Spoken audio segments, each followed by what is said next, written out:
Hello one and one. இன்னைக்கு நம்ம பார்க்க போறது 2026ல இங்கிலீஷ் லாங்குவேஜ்ல ரிலீஸ் ஆகி, இன்னைக்கு வேர்ல்டு வைடா எல்லா லாங்குவேஜ்லயும் பார்க்கக்கூடிய ஒரு மூவியா வெளிவந்திருக்கிறது தான் ஸ்பைடர்-மேன் பிராண்ட் நியூ டே. இந்த மூவி தான் இன்னைக்கு எப்படி இருக்குன்னு பார்க்க போறோம். ஸ்பைடர்-மேனோட நோ வே ஹோம் அதோட எமோஷனல் டச்சிங்க்கு அப்புறம் டாக்டர் ஸ்ட்ரேஞ்சர்ஸோட மந்திரத்தால ஒட்டுமொத்த உலகமும் பீட்டர் பார்க்கரை மறந்துட்டாங்க. 4 வருஷம் அதே மாதிரி கடந்து போயிருச்சு. இப்ப பீட்டர் பார்க்கர் நியூயார்க் சிட்டில ரொம்பவுமே தனிமையா யாரோட துணையும் இல்லாம ஒரு சாதாரண வாடகை வீட்ல வாழ்ந்துட்டு வராரு. தனக்குன்னு யாரும் இல்லாத அந்த சூழ்நிலையில பீட்டர் பார்க்கர் தன்னோட முழு நேரத்தையும் ஸ்பைடர்மேனா மாறி அங்க நடக்கிற குற்றங்கள்லாம் தடுக்கிறதா பண்ணிட்டு இருக்காரு. நியூயார்க் நகரத்துல ஒரு விசித்திரமான குற்றம் தொடர்ந்து நடந்துட்டே இருக்குது. அண்ட் டார்க் வேர்ல்டோட அந்த மாஃபியா கும்பலோட ஆதிக்கமும் அதிகமா இருக்கு. இந்த சவால்லாம் அவர் எதிர்கொள்ளும் போது அவரோட ஸ்பைடர்மேன் சக்தியில ஒரு ஆபத்தான அண்ட் எதிர்பாராத ஒரு பிசிக்கல் மியூட்டேஷன் ஏற்படுது. ஒரு பக்கம் அவர் வச்சிருக்க சக்தி கொஞ்சம் இழக்கிற மாதிரியும், இன்னொரு பக்கம் ஒரு புதிய சக்தி கிடைக்கிற மாதிரியும் காமிக்கிறாங்க. கதை மல்டிவர்ஸ் மாதிரி எந்த ஒரு குழப்பமும் இல்லாம டோட்டலா ஒரு நியூயார்க் நகரத்துல அந்த பேக்ரவுண்ட்ல ஒரு இயல்பான கிரவுண்டட் கிரைம் எப்படி நடக்குமோ அது இயல்பா காமிச்சிருக்காங்க. தன்னோட பழைய மெமரிஸ் எதுவும் இல்லாம கல்லூரி வாழ்க்கைய வாழ்ந்துட்டு இருக்க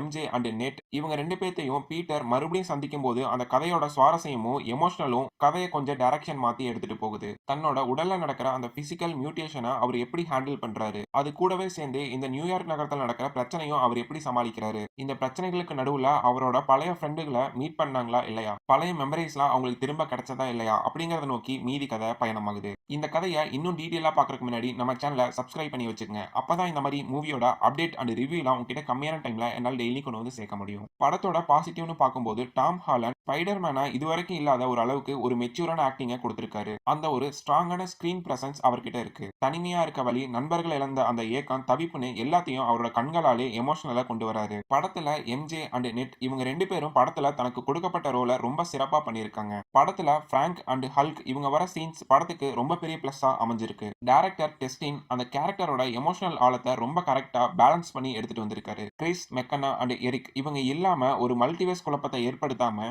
ஸ்பைடர்மேனோட தனிப்பட்ட வாழ்க்கையை கொடுத்திருக்கிறது ரொம்ப அற்புதமா இருந்துச்சு. பீட்டர் பார்க்கர் தன்னோட பழைய ஃப்ரெண்ட்ஸை பார்த்தும் பார்க்காத மாதிரி கடந்து போற சில காட்சிகள் அண்ட் அவர் தனிமையா இருக்க அந்த காட்சிகள்லாம் பார்க்குற நமக்கு ஒரு எமோஷனல் பாண்டிங்கை கிரியேட் பண்ணுது. சினிமோட்டோகிராஃபி நியூயார்க் நகரத்தோட அந்த டே அண்ட் நைட்டை ரொம்ப நல்லா கேப்சர் பண்ணி கரெக்டா கொடுத்திருக்காங்க. பேக்ரவுண்ட் மியூசிக் படத்துக்கு ஆக்ஷன் அண்ட் எமோஷனல் சீன்ஸுக்கு ரொம்ப டீட்டெயிலிங்கா அமைஞ்சிருந்துச்சு. படத்தோட மைனஸ் பார்க்கும்போது படத்தோட செகண்ட் ஹாஃப்ல சில இடங்கள்ல கேரக்டர்ஸோட இன்ட்ரடியூஸ் பண்றது அண்ட் கதையோட கோர் பாயிண்ட நோக்கி நகர சில சீன்ஸ் ரொம்ப மெதுவா இருக்க மாதிரி எனக்கு ஃபீல் ஆச்சு. படத்துல கேரக்டர்ஸோட இன்ட்ரடியூஸ் கொஞ்சம் அதிகமா இருக்க மாதிரி இருந்துச்சு. இன்னும் அந்த கேரக்டர்ஸ்க்கு டீடைலிங் அதிகமா கொடுத்திருக்கலாம் அப்படிங்கிற மாதிரி எனக்கு ஃபீல் ஆகுது. இந்த மார்வல் யூனிவர்ஸுக்கே தனியா இருக்க சில சீன்ஸ்லாம் இந்த படத்துல அடுத்தது இதுதான் வரப்போகுதுன்னு நம்ம ஈஸியா ஜட்ஜ் பண்ற மாதிரி இருக்கு. படத்துல கொஞ்சம் எமோஷனல் சீன்ஸை தவிர மற்ற சீன்ஸ்லாம் ரொம்ப மெதுவா போற மாதிரி தான் ஃபீல் ஆகுது. இதுக்கு முன்னாடி வந்த பார்ட்டான நோ வே ஹோம் அந்த அளவுக்கு மல்டிவர்ஸ் எதுவும் இல்லாதனால கேமியோ கொஞ்சம் கம்மியா தான் இருக்கு. இது மார்வல் ரசிகர்களுக்கு மத்தியில கொஞ்சம் ஏமாற்றமா இருக்கலாம். படத்தோட கிளைமேக்ஸ், ஆக்ஷன், அதிரடி, எமோஷன் சொல்லி எல்லாமே கலந்து மிக்ஸ் பண்ணி கொடுத்திருக்காங்க.